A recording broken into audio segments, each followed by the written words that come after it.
Election schedule announce చేయడం జరిగింది.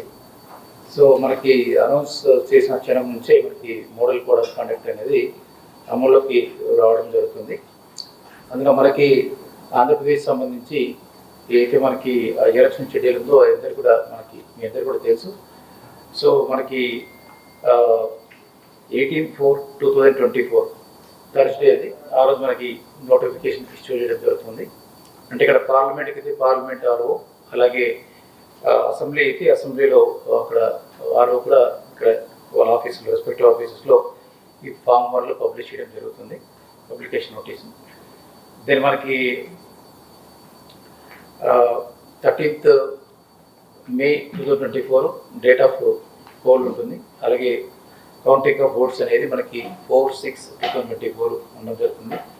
So మీ అందరికీ తెలుసు మనకి విశాఖపట్నం జిల్లాలో మొత్తము 7 కాన్స్టిట్యుయెన్సీస్ ఉన్నాయి. దీనికి సంబంధించి అందరూ రెవెన్యూ అంటే అందరూ రిటర్నింగ్ ఆఫీసర్స్ మనకు యాక్టివ్గా దీంట్లో వర్క్ చేస్తున్నారు. మనకి ఫర్ ఎగ్జాంపుల్ భీమిలి తీసుకుంటే అసెంబ్లీ కాన్స్టిట్యుయెన్సీకి ఆర్డీఓ భీమిలి ఇది రిటర్నింగ్ ఆఫీసర్. అలాగే విశాఖపట్నం ఈస్ట్ చూసుకుంటే జాయింట్ కలెక్టర్ ఇది రిటర్నింగ్ ఆఫీసర్. అలాగే సౌత్కి విశాఖపట్నం సౌత్కి special deputy collector land protection ఇది రిటర్నింగ్ ఆఫీసర్. అలాగే విశాఖ నార్త్కి వచ్చి special deputy collector national levy 16 ఇది రిటర్నింగ్ ఆఫీసర్. అలాగే విశాఖపట్నం వెస్ట్కి ఆర్డీఓ విశాఖపట్నం ఇది రిటర్నింగ్ ఆఫీసర్. గాజువాకకి ఎస్టేట్ ఆఫీసర్ విఎంఆర్డీ ఇది రిటర్నింగ్ ఆఫీసర్. పెందుర్తికి స్పెషల్ డిప్యూటీ కలెక్టర్ కేఆర్ఆర్సీ ఇది returning officer. For Visakhapatnam parliamentary కాన్స్టిట్యున్సీకి collector and district election officer is the returning officer.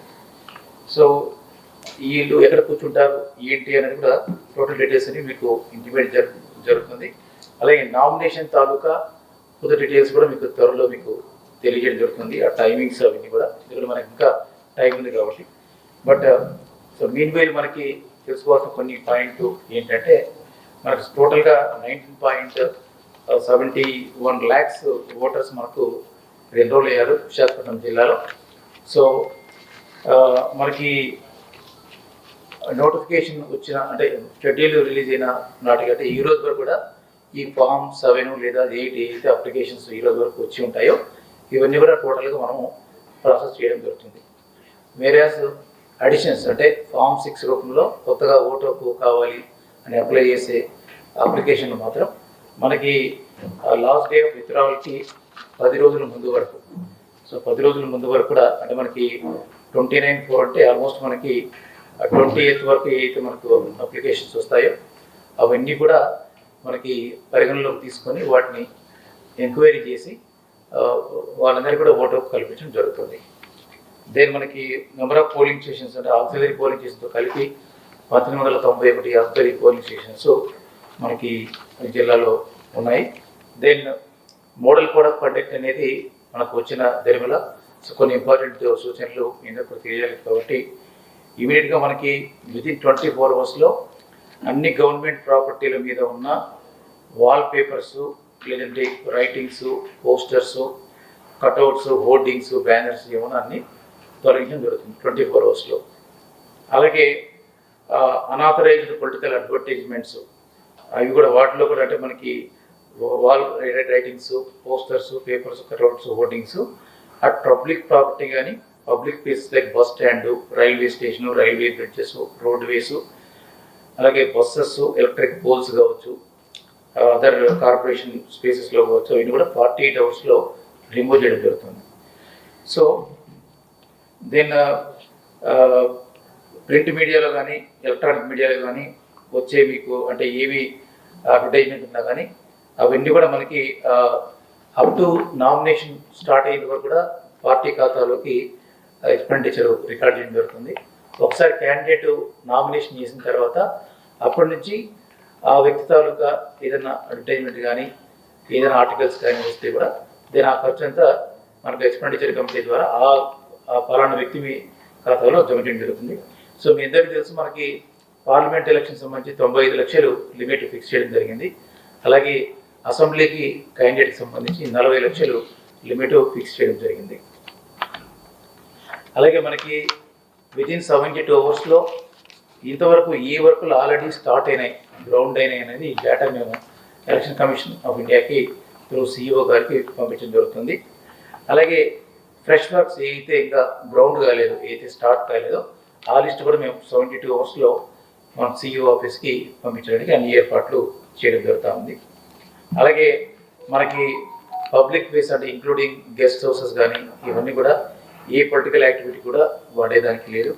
అలాగే మనకి ఎలక్షన్ ఎయిడింగ్ సంబంధించి ఎలక్షన్ క్యాంపెయిన్లో పార్టిసిపేట్ చేసే అంటే ఒకవేళ మినిస్టర్ గారు కావచ్చు ఎవరున్నా కానీ వాళ్ళందరూ కూడా అఫీషియల్ వెహికల్స్ వాడేదంటే లేదు. కేవలం వాళ్ళ ఇంటి నుంచి ఆఫీస్ వర్క్ మాత్రమే అఫీషియల్ వెహికల్ వాడుకోవడానికి అనుమతి ఉంది.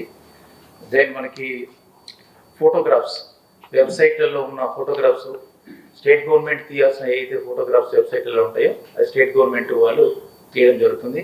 అలాగే స్థానికంగా మేము మెయింటైన్ చేసే వెబ్సైట్లు ఏదైనా ఉంటే జిల్లాలో ఎన్ఐసి వెబ్సైట్ కానీ జీవీఎంసీ, విఎంఆర్డి ఇటువంటి వెబ్సైట్లు ఏమన్నా కానీ ఇక్కడ మేము జిల్లా స్థాయిలో బాధ్యత తీసుకుని అవన్నీ కూడా ఇమీడియట్ 24 అవర్స్లో అవన్నీ కూడా రిమూవ్ చేయడానికి ఏర్పాట్లు జరుగుతున్నాయి.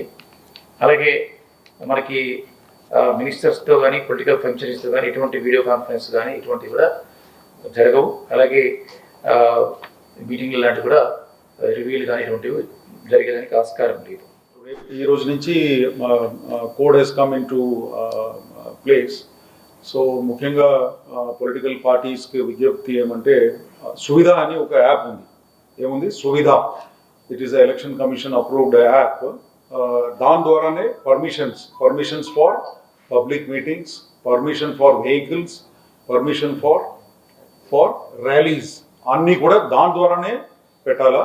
పెట్టిన తర్వాత మాకు ఇక్కడైతే కలెక్టర్ ఆధ్వర్యంలో ఏదైతే సింగిల్ విండో ఇది ఉందో అక్కడ నుంచి మాకు వస్తుంది. వచ్చిన తర్వాత పోలీస్ డిపార్ట్మెంట్ తరఫున వెళ్ళి అంతా కూడా వెరిఫై చేసేసి త్వరగా అది కూడా టైం లిమిట్ ఉంది, వెంటనే మేము కలెక్టర్ గారికి రిప్లై ఇచ్చేస్తాము. So as district election officer then finally ఇక్కడ నుంచి అన్ని వాళ్ళకు పర్మిషన్స్, ఎందుకంటే క్లాషెస్ జరగకూడదు. అందుకే ముందే వాళ్ళందరూ కూడా ప్లాన్ చేసేసుకుంటే క్లాష్ రిగార్డింగ్ వెన్యూ కానీ పర్మిషన్స్ కానీ, ఎందుకంటే మేము కూడా ఫీల్డ్లో వెరిఫై చేసుకోవాలి మొత్తం. So that is my request to the political parties and others. Suvidha యాప్ని యాప్ ద్వారానే police permissions for rally, permissions for vehicles, permissions for venue అదంతా కూడా దాని ద్వారానే రావాలి. Okay, that is one thing. Second, weapons ఏదైతే మిగిలిపోయిందో అదంతా కూడా మొత్తం డిపాజిట్ చేసేయాలా పోలీస్ స్టేషన్స్ అన్నింటిలో కూడా త్వరగా తీసుకొచ్చేసి they must deposit all the weapons. తర్వాత the canvassing should be limited to 6 AM to 10 PM. That is the regulated period అండి. పొద్దున 6 AM నుంచి ఈవినింగ్ 10 PM దాకా this is the permitted time. కాబట్టి దాన్ని కూడా స్ట్రిక్ట్గా పాటించాలా. అనవసరంగా వైలేట్ చేస్తే మళ్ళీ కేసులు అన్నీ కూడా నమోదవుతుంది. That is one thing. తర్వాత ఈ రోజు నుంచి ఇప్పుడు సోషల్ మీడియాలో వైలేటింగ్ ఇప్పుడు religious freedom, very slandering remarks ఇదాన్ని కూడా పెట్టకుండా ఉండటం మంచిది. ఎందుకంటే దాని మీద కూడా ఎంసీసీ టీమ్స్ ఏదైతే కలెక్టర్ గారు కాన్స్టిట్యూట్ చేశారో జిల్లాలో వాళ్ళ ద్వారా ఎంపీడీఓస్ ద్వారా మాకు కంప్లైంట్ వస్తే తగిన చర్యలు తీసుకుంటాం. ఈ లోపల వేరే ఏదైనా cognisable offense. The one is the code violation, the other one is cognizable offense ఏదైనా ఉంటే దాని మీద మేము ఇండిపెండెంట్గా we will issue an FIR and take cognizance of the offense and then start with the investigation. So ఈ రెండిట్లో తేడా ఉంది. One is a model code of conduct violation, the other one is cognizable offense. ఇప్పుడు వేరే నేరాలు ఏమైనా జరిగితే which is cognisable దాని మీద పోలీస్ ఇండిపెండెంట్గా FIR ఇష్యూ చేసేసి అది దర్యాప్తు చేస్తారు. But if it is a model code of conduct violation, then the MCC team will come into picture, complaint తీసేసుకొని దాని మీద చర్యలు తీసుకోవడం జరుగుతుంది. ఓకే, సో సువిధ యాప్ గురించి ముఖ్యంగా I wanted to tell that permissions ఏదైతే ఉందో అదంతా కూడా సువిధ యాప్ ద్వారా రావాలి. డైరెక్ట్ పోలీస్ స్టేషన్ వెళ్ళేసి తీసుకోవడం రావడం పోలీస్ అది no, that is not the way. Okay, thank you.